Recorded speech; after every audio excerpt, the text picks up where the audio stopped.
With the worst 5 moments of the Final Fantasy VII Remake out of the way, it's now time to get into the fun video. This video is going to cover the best 5 moments in the Final Fantasy VII Remake. Again, like in the previous video, I'm going to try to put them in order, but it's a little bit tougher in this video as there were so many great, nostalgic, fun moments in this remake. Don't forget to like the video if you enjoy it and subscribe to the channel for future content surrounding the Final Fantasy VII Remake and gaming in general. But let's get straight into it. This section of the game was the first moment where I actually sat back and properly appreciated how amazing it was that I was playing the Final Fantasy VII that I've been dreaming of for probably 20 years. Up until this point, it had been a fairly solid recreation of Midgar and the characters with nothing too much to complain about.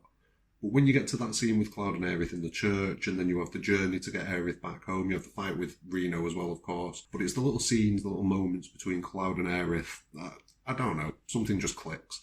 The interactions, the soundtrack, everything, it just all kind of comes together in a near perfect chapter that's nostalgic, but fresh at the same time with some of the different angles that you get and some of the different speech that you get between the two characters. Absolutely loved it. I could fill this top 5 with just War Market scenes. That's how much fun the War Market section of the game is. There are a few standout points, and the first of those in the War Market section is going to be the whole scene with Don Corneo. Now, I was slightly disappointed when I learned that only Cloud could be selected by the Don, but playing through the scenes and loving every moment of Don Corneo and the interactions that he has with the group was more than enough. He was just as creepy as I always imagined him to be, and I am extremely hopeful that this expanded storyline that we've got going on involving Leslie and the Don gives us a bit more drama and a bit more interaction with Don Corneo than we get in the first game. Plus, you know, we get Aerith wielding her ultimate weapon in this scene, so yeah, all round win. Yep, I told you, I really enjoyed War Market, and this fight was the creme de la creme. I had massive worries that going into this remake we weren't going to get some of the more outlandish enemies and more outlandish moments from the original Final Fantasy VII, but the team at Square Enix have definitely put those fears to rest. Not only did they include Hell House, but they made him one of the most epic fights in the entire game. The whole Colosseum was fun already. The fights were challenging, it was good, it was a nice interesting way to include Scotch and Koch.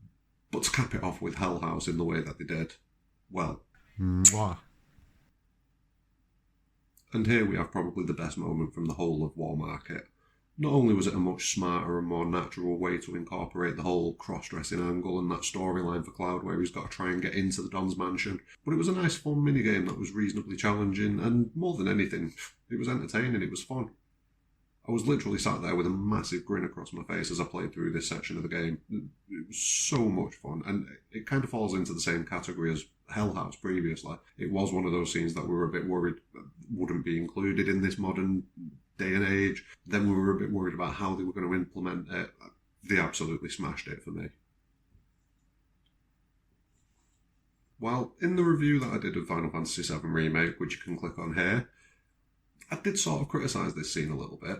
At the same time as criticising it a little bit, it still was one of the most emotional and impactful scenes in the whole game, and the criticism only really came from the fact that I felt like the original did it better. Plus, the expanded fight on top of the support pillar was extremely fun as well. All round, great section. This was a brilliant chapter, and it was additional content done right for the most part. I do feel that Rose could have scaled back on the whole bike acrobatics thing that he had going on, but other than that, this chapter was massively appreciated, and the expansion of the Avalanche team was well done. Plus, it tied into the main story as well. Like I say, additional content done right. Now, while I did say that the War Market section was my favourite overall chapter of the game, and it has got a ludicrous amount of brilliant moments, this moment for me had me on the edge of my seat throughout. You get a lot of fleshing out for Shinra directors, you get the mission of Shinra and some of their goals.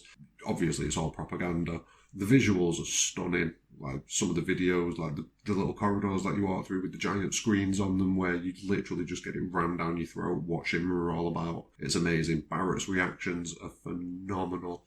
You then get the CG scene with the flashback to the Ancients, which fleshes them out a lot. It explains their powers, explains how they interacted with the planet and their history. But then obviously Shinra don't miss a trick and they try and liken themselves to the Ancients. harnessing the power of the planet, obviously, blah, blah, blah, blah, blah. It's just the propaganda machine, and it really conveys how filthy Shinra are. It's a brilliant scene. But then it gets even better because you get Sephiroth getting involved in it towards the end, absolutely destroying Cloud's fragile little mind for the 100th time. And it was just amazing. The visuals were on point, the content's appreciated, it pushes the story forwards and gives you a lot of context on a lot of things. I love this scene far too much. It's easily the best new scene in the game, and it's also probably the best part of the game for me as far as story content goes. It was amazing. But what about you? Do you agree with my top 5, or do you have your own? Drop them in the comments below. Don't forget to like and subscribe, and have a great day.